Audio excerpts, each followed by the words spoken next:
Hello dear, we will back with the new session. देखिए जो कुछ भी मैं आपको पढ़ाया हूँ थ्योरी से related which is reproduction in animals, उन्हीं सारी चीज़ों की मैं आगे बात करता हूँ और मैं क्वेश्चंस को डील करने वाला हूँ। Got it? मैं बहुत तरह तरह के क्वेश्चंस आपके लिए सोल्व करूंगा। Very short answer, long question, don't worry, मैं हर एक क्वेश्चन से ही लाऊंगा। इनफैक्ट आपको ऐसा लगेगा ही नहीं कि सर ने किसी भी तरह के क्वेश्चंस को छोड़ दिए हैं, और जो भी आपके एग्जामिनेशन में क्वेश्चंस जो आने वाला है, जो जहां भी आप कहीं स्कूल में तो पढ़ते ही होंगे, मुझे पता है, तो जो भी स्कूल में आपको पूछेगा क्वेश्चंस, तो अगर इतना सारा मेरा हर एक लेक्चर के क्वेश्चंस को डील कर लेते हैं, अच्छे से समझ जाते हैं, तो मैं आपसे कह सकता हूं, गारंटी 100% तो नहीं दूंगा, लेकिन मैं जरूर इतना कह दूंगा कि इन्हीं सारी चीजों में से आपसे क्वेश्चंस पूछा जाएगा। और अगर इससे मिलता जुलता क्वेश्चन नहीं भी रहा तो क्या हुआ, फिर भी आपसे बन जाएंगे। क्यों? क्योंकि इसी तरह का क्वेश्चन ही रहेगा, सिर्फ शब्द को चेंज कर, लेकिन आंसर उस क्वेश्चन का यही होगा। Got it? मैंने आपको थ्योरी बहुत अच्छे से पढ़ाया है, अब उन्हीं थ्योरी का इस्तेमाल करके कुछ क्वेश्चंस का डील किया जाए। याद रहे, जो भी मेरा थ्योरी आपको बताया जाता है अच्छे से देखिए, हर एक एक टॉपिक को भी उसको याद करना। देखने का मतलब ये नहीं होता कि देख के नोट्स बनाए बस हो गया ठीक है रख दिए, नहीं, उसको याद भी करना चाहिए, आपको बार बार रिवाइज भी करना चाहिए, तभी तो आपको याद होगा। और जब आप रिवाइज करते हैं आपको अच्छे से याद हो जाता है, तब आप एक काम कीजिए कि क्वेश्चंस का प्रैक्टिस कीजिए। Got it? और अगर आपसे नहीं बन रहा तो मैं हूं यहाँ पे सोल्व करने के लिए। समझ गया ना? तो लेट अस सी। देखिए, the first question here arises is that which life process ensures that a plant or animal a species will not disappear from the earth? You have knowledge about the reproduction. Reproduction क्या बताया गया कि if someone wants to maintain their community, then they must proceed do a process which is called reproduction. अगर कोई चाहता है कि जो हमारा कम्युनिटी का समुदाय है या फिर पॉपुलेशन है उसका बरकरार रहना चाहिए, वो संसार से वो पॉपुलेशन कम ना हो जाए, हमारा कम्युनिटी जो भी कास्ट हो, पर्टिकुलर कास्ट, अगर वो चाहता है कि हमारा उस कास्ट मेंटेन रहे, तो उस कास्ट के लिए भी क्या करना पड़ेगा, उसको रिप्रोडक्शन करना पड़ेगा, तब तो अपना जैसा संतान उत्पन्न करेगा जो उसी ग्रुप से बिलोंग करेगा, उसी पर्टिकुलर कम्युनिटी से बिलोंग करेगा।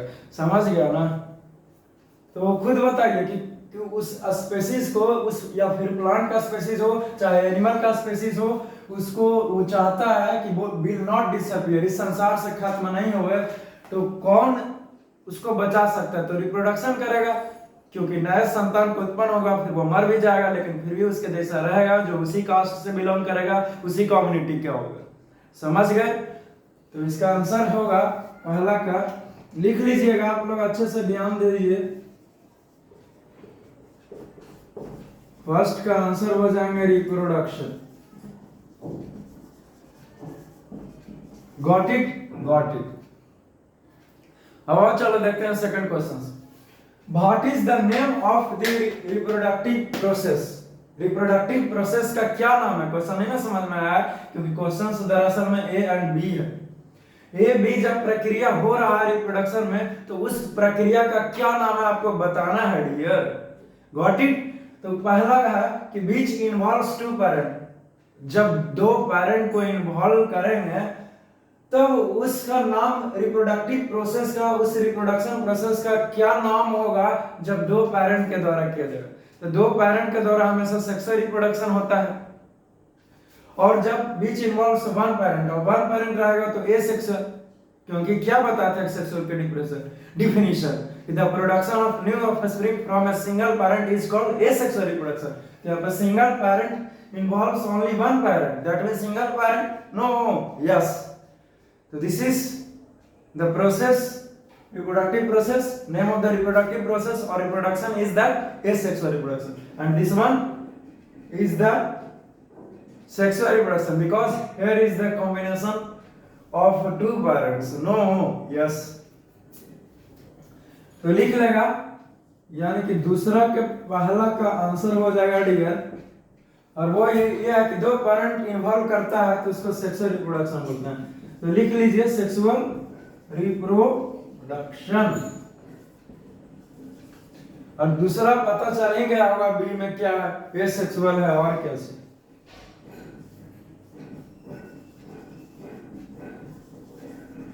एसेक्सुअल रिप्रोडक्शन,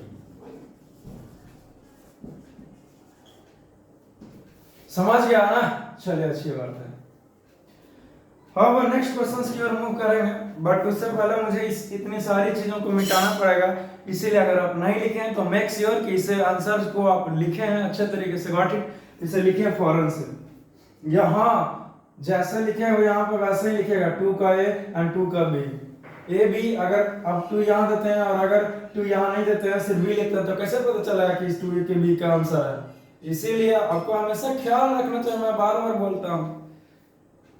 एनीहाउ चलो क्लियर होता है, इसे इरेज कर दो, मैं साइड हट गया हूं, आप लिख सकते हैं बहुत इजीली। अब देखो नेक्स्ट क्वेश्चन है वह 3 का है कि name 2 animals which reproduce sexually.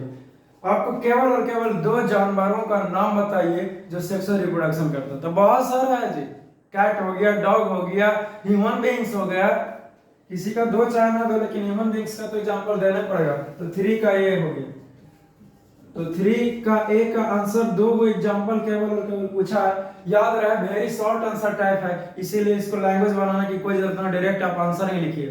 तो क्या हो जाएगा, हो जाएगा डॉग लिख दो and human beings.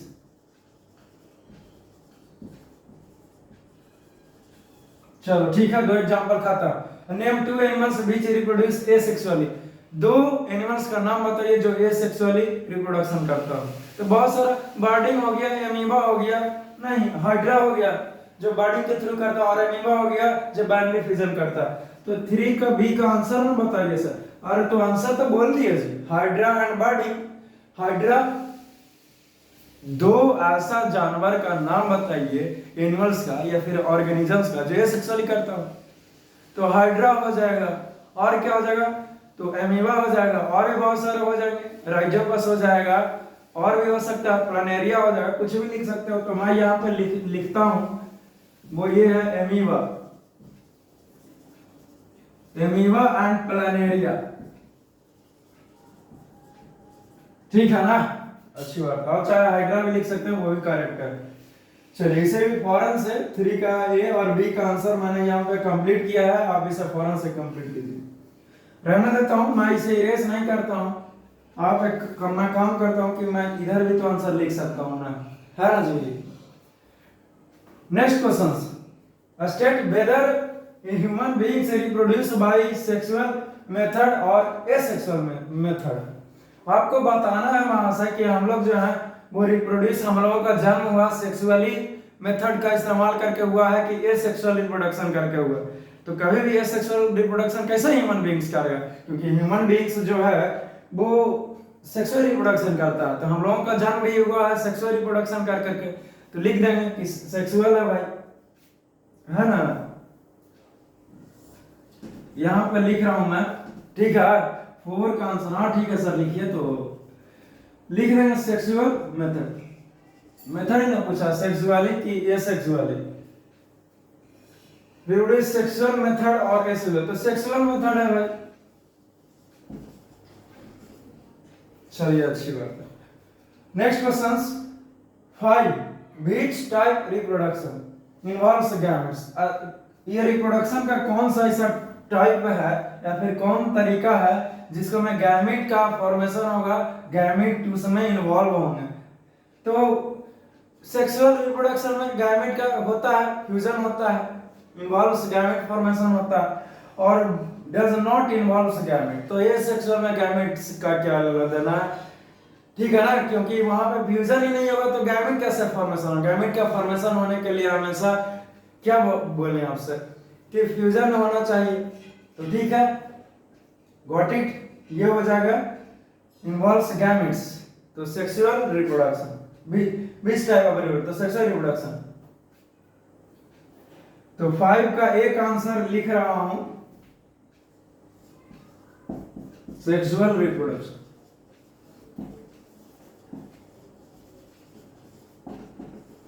And this one it does not involve gamete, कि ऐसा बताइए रिप्रोडक्शन का कौन वो नाम हुआ जिसका में गैमेट का फॉर्मेशन नहीं होता है, गैमेट से कोई। तो ए सेक्सुअल मेथड, तो 5 का बी का आंसर भी हो जाएगा,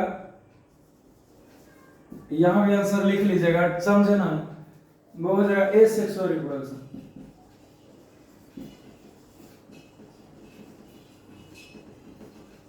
चलो अच्छी बात है, इतनी सारी मैं फिर से एक बार हट गया साइड, और आप इसे फौरन से नोट कर लीजिएगा, व्हाट इट एनी हाउ। चलिए अच्छी बात है, आई होप कि आपने हर एक क्वेश्चंस को सुना होगा अच्छे से और आपने इसे नोट भी किया होगा। तो अब समय है कि और कुछ क्वेश्चंस की मैं बातें कर लूं। ओके डियर, तो let us talk about this questions. अब इस क्वेश्चंस को भी सॉल्व करते हैं और देखते हैं कि इस क्वेश्चंस का सॉल्यूशन क्या होने जा रहा है। वो एनी हो, देखिए क्वेश्चन नंबर 6 है कि give another term for a fertilised egg, यानी कि फर्टिलाइज्ड एग का दूसरा नाम क्या हो सकता है। तो क्या पढ़ा था, तो फर्टिलाइज्ड एग हमारा एक प्रकार का जाइगोट ही है। The fusion of male gamete and the female gamete is called zygote, और जाइगोट दरअसल में है क्या, तो वो फर्टिलाइज्ड एग है जी। तो फर्टिलाइज्ड एग का दूसरा नाम जाइगोट हो जाएगा। यहां पर सॉल्यूशन में लिख लीजिए क्वेश्चन नंबर 6 का आंसर में कि zygote. In fact, zygote is the another term for a fertilized egg. Got it? चलिए नेक्स्ट है, name the process of the fusion of gametes. जब फ्यूजन ऑफ गैमेट्स हो जाता है तो इस प्रोसेस का, इस पूरा प्रक्रिया का क्या नाम है, हो तो फर्टिलाइजेशन। क्योंकि क्या लिख दिया, फ्यूजन ऑफ गैमेट्स, तो फ्यूजन ऑफ गैमेट्स और इस प्रोसेस का नाम है क्या, तो फर्टिलाइजेशन। तो लिखेंगे फर्टिलाइजेशन, क्योंकि फर्टिलाइजेशन क्या बताया था डियर, कि the fusion of male gamete and the female gamete single cell को फॉर्म करने के पूरे प्रक्रिया को बोलेंगे फर्टिलाइजेशन। ठीक है ना। नेक्स्ट है, do all animals give birth to individuals like humans. क्या सभी जानवर जन्म देंगे, बर्थ देंगे इंडिविजुअल्स को, यानी कि डायरेक्ट बच्चे को जन्म देंगे जैसे ह्यूमन बीइंग्स देता है। तो ऐसा यही पढ़ा है जी, सभी जानवर कैसे दे सकता है डायरेक्ट बच्चे को, क्यों, क्योंकि मुर्गी भी तो एनिमल्स ही है। वो क्या कर रहा है, वो एग दे रहा है, कौवा एग दे रहा है, कौवा क्या देगा, सीधे बच्चा नहीं ना, एग देगा। तो नो आंसर में सीधे हो जाएगा, एक ही लाइन में नो लिख देंगे, बस कहानी करता नो कि नहीं। अरे यार ये नंबर ना सोच लेना, पता नहीं कुछ भी सोच लेगा आप लोग, ये वो मतलब नंबर नहीं है ये शॉर्ट में, ठीक है। नो यानी कि नहीं। चलो अच्छी बात है। नेक्स्ट है, what is the other name of sex cell, यानी कि सेक्स सेल का दूसरा नाम क्या हो सकता है। पढ़ाया था जी कि रिप्रोडक्टिव सेल को ही सेक्स सेल बोलते हैं, या फिर सेक्स सेल क्या है दरअसल में, तो स्पर्म है, यानी कि गैमेट्स है हमारा। तो लिख सकते हैं इस सेक्स सेल का दूसरा नाम रिप्रोडक्टिव सेल कहिए या फिर गैमेट्स कहिए, बात एक ही है। तो मैं यहां पर लिख दूंगा रिप्रोडक्टिव सेल, सेक्स सेल्स और रिप्रोडक्टिव सेल और गैमेट्स, दोनों में से कोई भी एक लिखेगा आपका करेक्ट ही जाएगा, ठीक है। लेकिन मैं आपको यह बताऊंगा कि आप हमेशा गैमेट्स ही लिखिए, ज्यादा बेटर है। बट दोनों आप लिखिएगा तो कोई काटने वाला नहीं मिलेगा, समझ गया ना। हाँ, तो इसे फौरन से नोट कीजिए। नेक्स्ट क्वेश्चन देखते हैं। सर नोट करने का तो टाइम दीजिए। इसमें क्या है, इसमें चुप हो जाएंगे, जो खड़ी रहना, क्या वीडियोस को रोक करके देखिएगा। क्लास में तो बहुत कहते हो कि सर रहने दीजिए, एक्सप्लेनेशन नहीं कीजिए, यहाँ भी वैसे ही यानी आप। नेक्स्ट है, what are the organs in humans which reproduce the gametes. आखिरकार ह्यूमंस में कौन सा ऐसा ऑर्गन है जो गैमेट्स का निर्माण करेगा। और गैमेट्स क्या है दरअसल में, तो गैमेट्स दो प्रकार का, male female gamete. Male gamete sperm है और फीमेल गैमेट ओवम है। तो यही पूछ रहा है कि कौन सा ऑर्गन है जो गैमेट्स का निर्माण करता है। तो मन में क्या चल रहा है, टेस्टिस बोल रहे हो, गलती बोल रहे हो जी, वैसे कैसे बोल सकते हैं आप, ऐसे नहीं बोल सकते, ये नहीं हो। तो आप टेस्टिस बोलिएगा तो सिर्फ और सिर्फ मेल गैमेट का बारे में बोल रहे हैं, लेकिन क्या यहाँ पे निर्देश दिया गया है, पूरे के पूरे ह्यूमन जाति को टारगेट किया, यानी कि ह्यूमंस में किया, यानी कि मेल और फीमेल दोनों की बातें की जा रही है।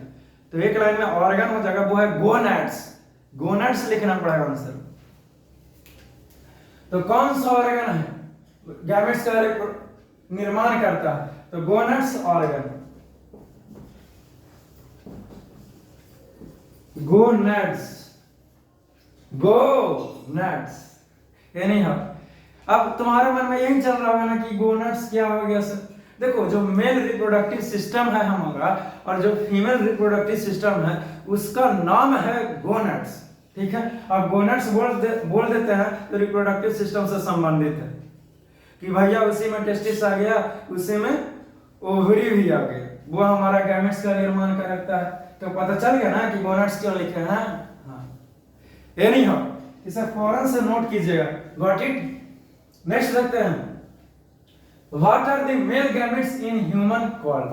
अब देखिए, ह्यूमंस में मेल गैमेट को क्या कहते हैं या फिर क्या है मेल गैमेट। तो स्पर्म है जी, स्पर्म है।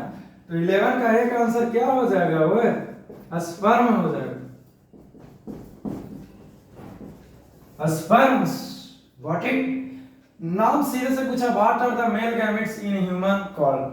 मेल गैमेट जो है वो हम मानवों में क्या कहते हैं उसको, तो स्पर्म को ही मेल गैमेट का नाम दिए हैं।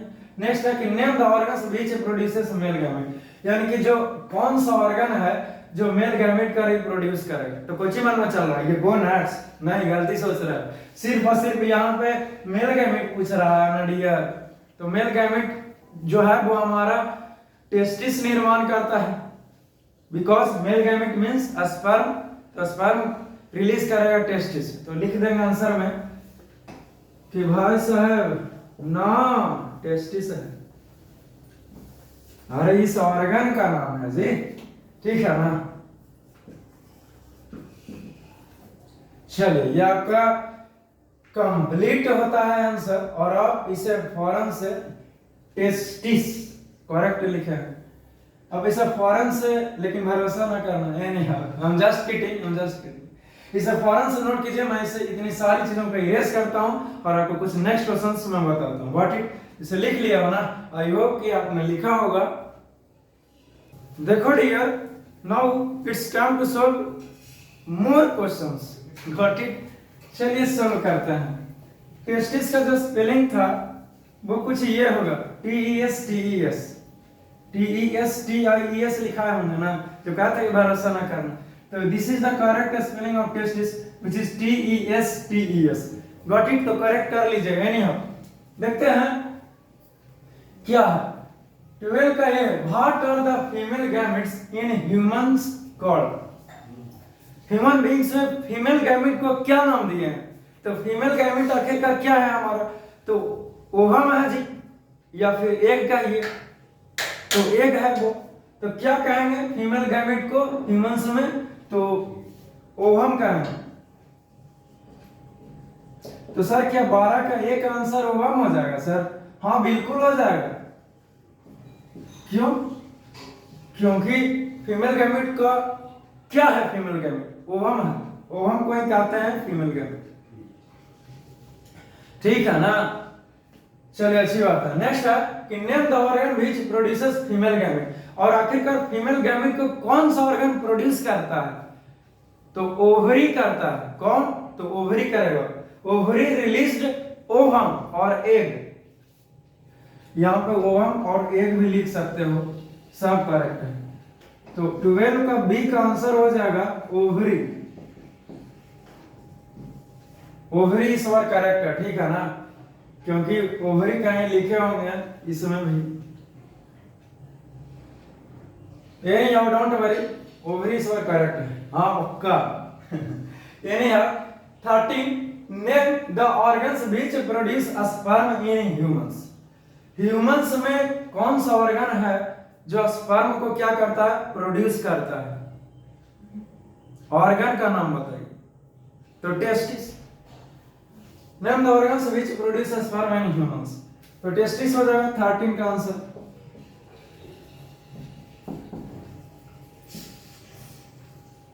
हाँ, इस बार भी मैं IES लिखने वाला था, लेकिन इस बार तो होशियार हो गया ना, टेस्टिस होगा। एनीहाउ नेक्स्ट है 14, name the organs which produce egg और ओवा इन ह्यूमंस। ऐसा ऑर्गन का नाम बताइए जो ह्यूमन बींग्स में एग का निर्माण करे और ova, plural of the word ovum is called ova. ये ओवम का प्लूरल शब्द है ओवा। एग या फिर ओवम का एक ही बात है। तो ओवम को कौन रिलीज करता है ह्यूमंस में? तो कौन सा ऑर्गन रिलीज करेगा? तो ओवरी जी, इसका भी आंसर ओवरी ही हो जाएगा। बस देखिए बात एक ही है, बस आपको पूछने का तरीका अलग अलग कर दिया है, ठीक है ना, ताकि पता चले कि जो भी क्वेश्चंस किए जा रहे हैं आपसे वो जेन्युइन है और एग्जामिनर जो भी आपको चेक करने वाला को भी वो समझ पाए कि नहीं भाई बच्चे लोग पढ़ाई करके है, ऐसे ही नहीं आ गया मुंह उठा के एग्जाम में चलो चलते हैं दे लें exam. Got it? Got it. तो लिख दो 14 का भी आंसर क्या हो जाएगा? ओवरी हो जाएगा। चलिए very good, very nice. Next 16, what do the ovaries in a woman produce. What do the ovaries in a woman produce. अच्छा, जो ओवरीज होता है, बोला था कि कहीं ओवरीज लिखा हूं, तो ओ भी ये और ये प्लूरल में है, ठीक है, तो इस सिंगुलर में ऐसे लिखाता है। तो ओवरी जो है वो वुमेन में क्या प्रोड्यूस करता है? तो ओवम जी और एग का ये बात एक ही है। देखिए कैसे पूछने का तरीका जो है वो बदल रहा है, और आप यहाँ पे देख रहे हो आप अपने स्क्रीन पर, और मैं यहाँ पे बोर्ड पर लिख रहा हूं कि इसका भी आंसर हो जाएगा ovum. 25th answer is going to be ovum. और एक बोल सकते हो, ठीक है, क्योंकि दोनों एक ही चीज है, नाम अलग अलग है, समझ गया ना। तो वही पूछा था कि what do the ovaries in a woman produce, यानी कि महिलाओं में जो ओवरी है वो क्या रिलीज करता है, क्या प्रोड्यूस करता है? तो वह करता है। Got it. Next question 17, which organ of the body passes sperm from man to a woman. ऐसा कौन सा ऑर्गन है ह्यूमन बॉडी में जो स्पर्म को प्रोड्यूस करेगा वुमन के बॉडी में, यानी कि रिलीज करेगा from a man to a woman, passes sperm यानी कि रिलीज कर देगा। नहीं समझा? अरे ऐसा ऑर्गन का नाम बताओ स्टूडेंट जो क्या करता है कि ह्यूमन बॉडी में जो स्पर्म है उस ऑर्गन का इस्तेमाल करके फीमेल बॉडी में ट्रांसमिट कर देगा, उसमें कलेक्ट कर देगा, उसमें डाल दिया जाएगा। What it? तो नाम बताओ। तो which is called as the penis, यही है, ये भी ऑर्गन ही है जो यूरेथ्रा के थ्रू क्या होता है, बाहर निकलता है स्पर्म और फाइनली फीमेल बॉडी में इंजेक्ट कर दिया जाता है, यानी कि डाल दिया जाता है। समझ गए? तो लिख लो, इसे भी लिखना क्या है कि यही आंसर हो जाएगा।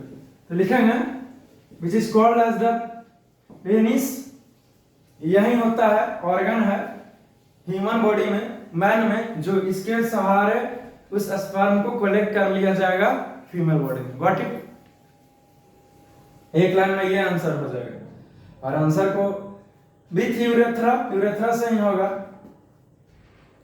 लेकिन अब बस आप इतना ही लिखिए, ये आंसर ही करेक्ट है। Got it? नेक्स्ट 17, किसका आंसर कर दिया जी? 12 लगता है 2 बार लिख दिया, 12 ना, ठीक तो है। फिर 13, name the organ which produce sperm in humans. तो इसमें क्या लिखा हमने? टेस्टिस लिखा, ठीक है। 14, name the organ which produce egg in humans. Egg in humans तो ओवरी, ठीक है। 15, what do the testis in a man produce. आदमी में जो टेस्टिस है वो क्या प्रोड्यूस करता है? तो स्पर्म प्रोड्यूस करता है। फिर तो 15 का आंसर लिख दे, यहां पे हो जाएगा स्पर्म, स्पर्म हो जाएगा 15 का आंसर।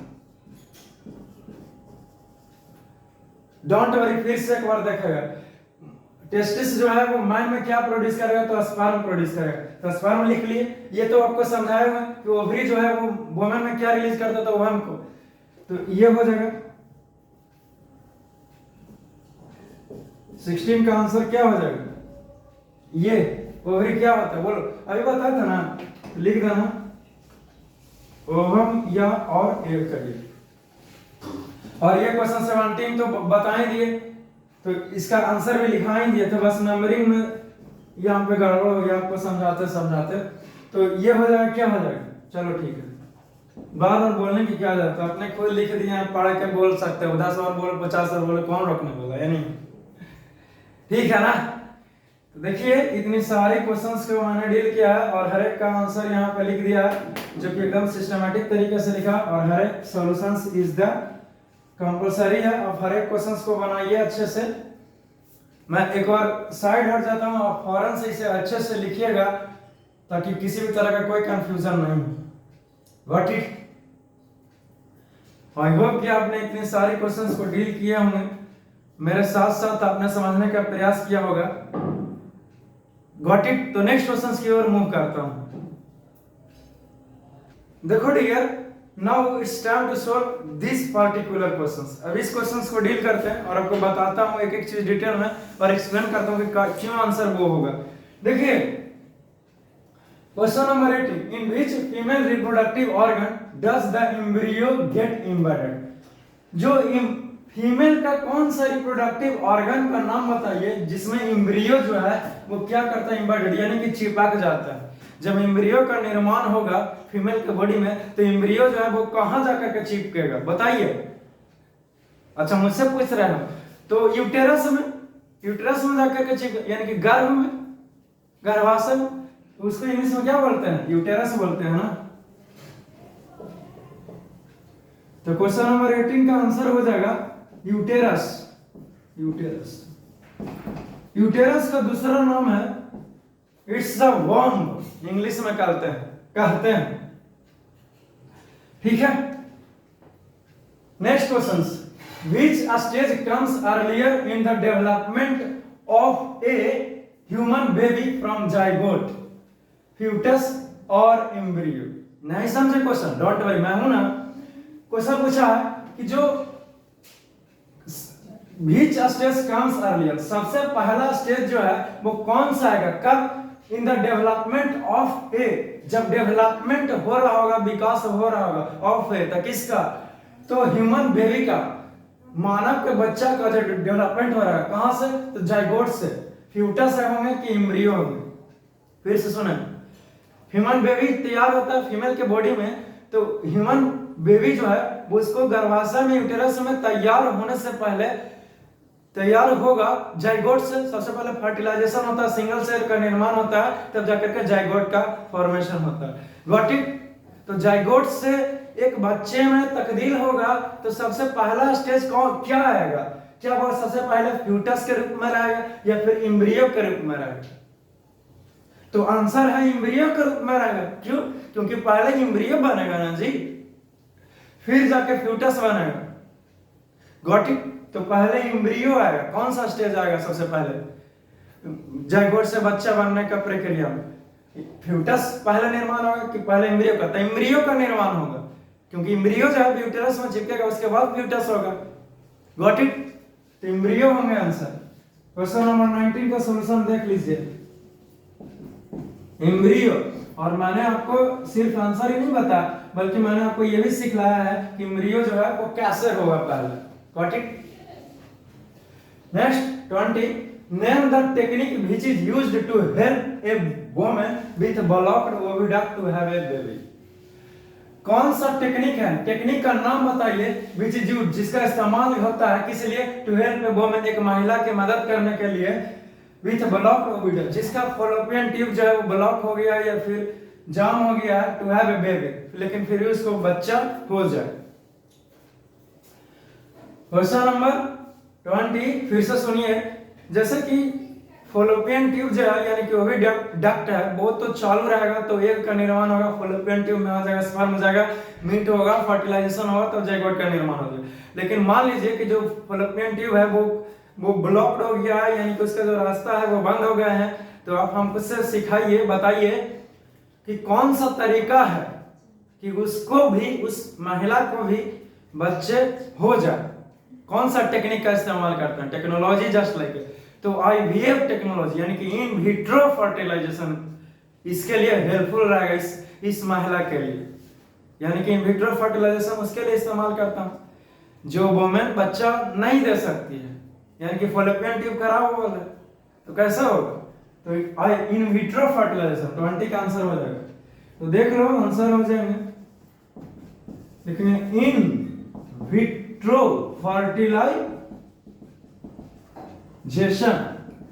और देखो इसी को शॉर्ट में बोलते हैं आईवीएफ टेक्नोलॉजी। आईवीएफ टेक्नोलॉजी की मदद से जो वुमेन संतान को उत्पन्न नहीं कर सकती है खुद से, वो ये आईवीएफ टेक्नोलॉजी उसके लिए हेल्पफुल रहेगा, लेकिन बहुत ही कॉस्ट इफेक्टिव है, एक्सपेंसिव है, पैसा बहुत खर्च होता है इसमें।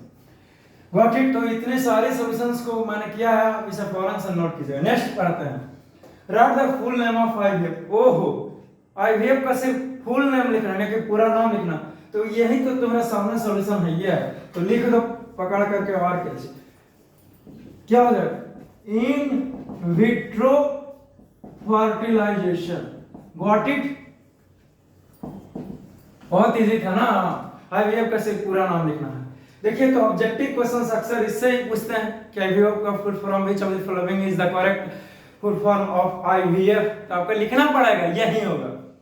Next, what is the success rate of IVF technology. तो आईवीएफ टेक्नोलॉजी का इस्तेमाल करके बेबी का तो निर्माण कर दिए हैं, लेकिन इसका सक्सेस रेट क्या है sir, of reproduction in humans. जो रिप्रोडक्शन किया जा रहा है आईवीएफ टेक्नोलॉजी की मदद से ताकि बेबी का निर्माण हो जाए, तो इसका सक्सेस रेट क्या है। ओह, लगता है डर रहा है कि इतना पैसा भी खर्च होगा, आईवीएफ अगर सक्सेस ना हुआ तब गया पैसा पानी में। डोंट वरी, इसका सक्सेस रेट बहुत ही कम है, यानी कि कहिए ना तो हो भी सकता है, नहीं भी हो सकता है, लेकिन हमेशा आपको बेस्ट ट्रीटमेंट मिलता है, बेस्ट मेडिकल फैकल्टी मिलता है तो सक्सेस होती है। तो इसका रेट क्या, चांस क्या है, ये क्वेश्चन है। तो 30 से 40% मात्र इसका सक्सेस रेट है। रेट पूछा तो बोल देता हूं, हाँ इतना ही होता है। कहां गया जी, what is the success rate. तो क्वेश्चन नंबर 22 का आंसर हो जाएगा, बोलो, अरे 30% टू 40%, यही इसका सक्सेस रेट है। 30 से 40% सक्सेस रेट है आईवीएफ टेक्नोलॉजी का, इसलिए आईवीएफ टेक्नोलॉजी का काम ही इस्तेमाल करना चाहिए, ठीक है ना। बिकॉज वर्ल्ड इज गुड, यानी कि नेचुरल के द्वारा जो दिया गया है वही भी सबसे बेस्ट रीडिंग है, and this is the best option. Got it. Next पढ़ते हैं, what type of fertilization takes place in human. मुर्गियों में किस तरह का फर्टिलाइजेशन होगा। टाइप ऑफ फर्टिलाइजर, दो टाइप ऑफ फर्टिलाइजेशन होता है, internal fertilization and the second one is the external fertilization. Internal fertilization जो अंदर होता है फर्टिलाइजेशन, एक्सटर्नल फर्टिलाइजेशन जो बॉडी, फीमेल बॉडी के बाहर फर्टिलाइजेशन होता है। तो मुर्गियों में, मुर्गी अंडा देती है जी, कैसे फर्टिलाइजेशन हो तभी तो एग का निर्माण होगा, तो इंटरनल फर्टिलाइजेशन होगा मुर्गियों में। तो वही पूछा है कि व्हाट टाइप ऑफ, किस तरह का फर्टिलाइजेशन होगा, टेक्स प्लेस होता है किसमें, तो मुर्गियों में। तो इंटरनल फर्टिलाइजेशन लिख देंगे, क्या इंटरनल फर्टिलाइजेशन, तो लिख डालो। मेरे स्टूडेंट होते हुए काहे को रोते है ना, तो लिख डालो इंटरनल फर्टिलाइजेशन। समझ गया ना डियर, इसे फौरन से नोट कीजिए। आपको मैं साइड हट गया हूं, हर क्वेश्चन का सॉल्यूशन मैंने किया है, आपको सिखलाया, लिख लिए होंगे आई होप। तो अब देखिए, जो भी सॉल्यूशंस करता हूं उसको अच्छे से देखिए। मुझे नहीं लगता कि जब मेरा आप सॉल्यूशन देख लेते हैं फिर भी आपको समझने में प्रॉब्लम्स होता है। अगर होता है तो बैक कर करके एक बार देख सकते हो, समझिए। और मैं आपके लिए हर एक चैप्टर्स का सॉल्यूशन लाऊंगा, हर एक चैप्टर्स को पढ़ाऊंगा, इसीलिए अगर नहीं जुड़े हो तो जुड़ सकते हो मुझसे, समझिए ना। Got it. आपके लिए इसके लिए कुछ पेमेंट नहीं करना है जुड़ने के लिए, वो कैसे जुड़ना आपको पता है। एनीहाउ, बाकी की बात है, बाकी का क्वेश्चंस को डील करूंगा कुछ नेक्स्ट क्लासेस में। तब तक के लिए बस गुजारिश है कि क्वेश्चंस खुद से भी बना करके देखिए और बस मुस्कुराते रहना, हंसते रहना, जैसे कि मैं ही ऑलवेज की तरह एज यूजुअल बिहेव करता हूँ। Got it? तो नेवर माइंड एंड बस तो फिर से